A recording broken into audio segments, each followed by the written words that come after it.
presidente Lula também falou sobre o assunto durante uma entrevista ao SBT. Ele disse que é preciso discutir preços como gasolina, assim como gás de cozinha e do óleo. Ele também afirmou que o mercado quer tudo para si e nada para o povo.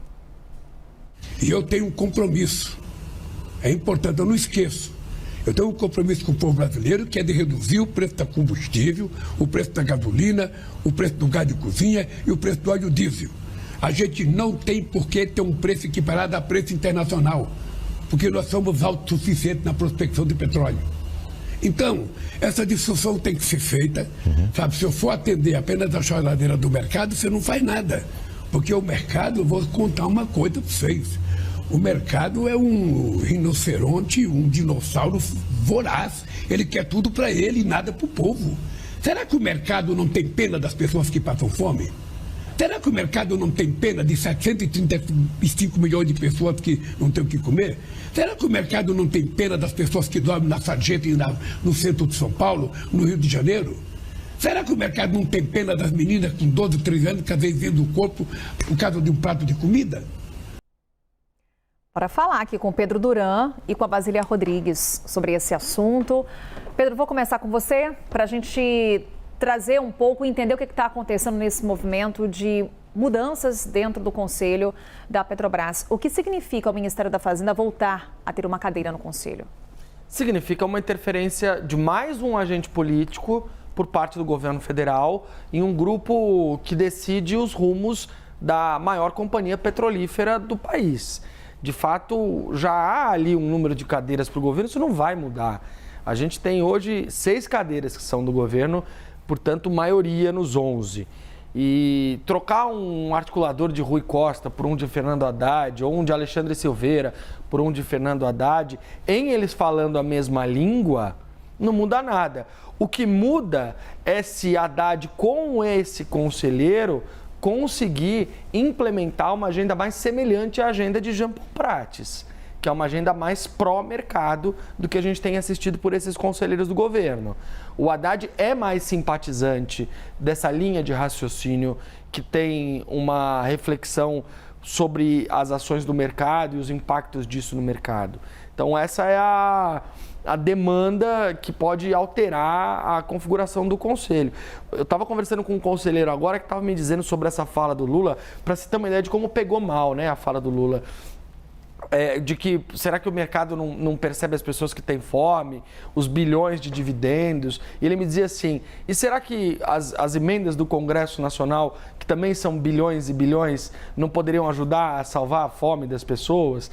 Então, quer dizer, não defendendo ou criticando uma posição ou outra, mas o caldo está entornando. Essa discussão, esse debate está realmente se transformando numa crise na Petrobras. E eu não diria isso se a gente não tivesse tido 12% de queda nas ações nos últimos 2 dias de abertura da Bolsa. A Bolsa vai abrir daqui a pouco, às 9, 9h30 da manhã, e a gente vai ter mais uma vez uma resposta ao que pode ter acontecido nessas últimas horas, que ficou completamente claro e transparente que existe uma crise dentro da Petrobras e uma eventual intervenção governamental que incomoda o mercado.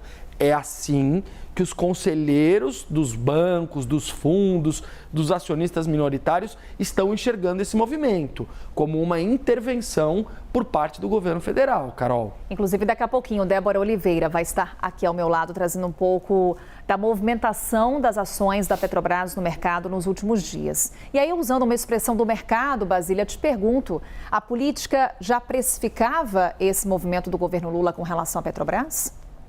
É algo que é próprio de um governo mais populista, um governo que faz discursos para a população e aponta o mercado como um vilão, né? Sempre tem que ter o mocinho e o vilão da história. E desde o início do governo, Luiz Inácio Lula da Silva sempre coloca nesse lado da história, né?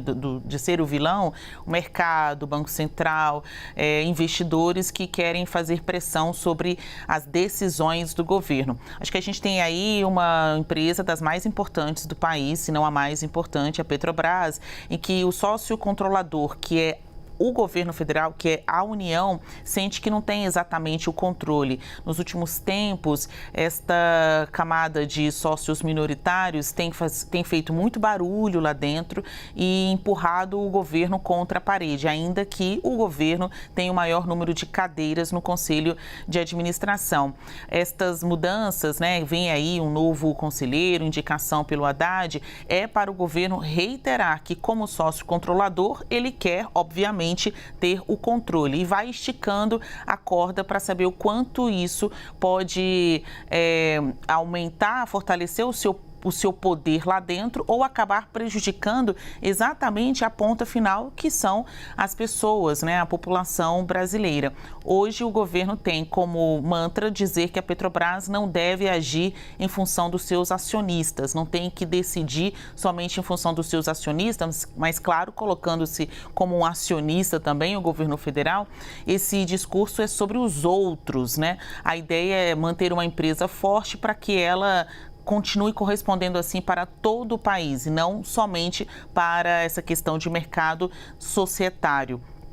Acho que a gente vai ver outros capítulos desta disputa de poder dentro da Petrobras, uma vez que em reunião recente no Palácio do Planalto, com o Jean Paul Prates e também o ministro Silveira, o presidente Lula deixou muito claro que quem manda é o governo. Então, mesmo que Jean Paul tenha outro entendimento sobre para onde devem ir os dividendos, o voto dele lá, as opiniões, têm que ser alinhadas ao Palácio do Planalto. É uma forma de intervenção, mas o discurso do governo é ter esse argumento de que não abaixa a cabeça para os outros acionistas, que está pensando em país e não na empresa Petrobras para os outros.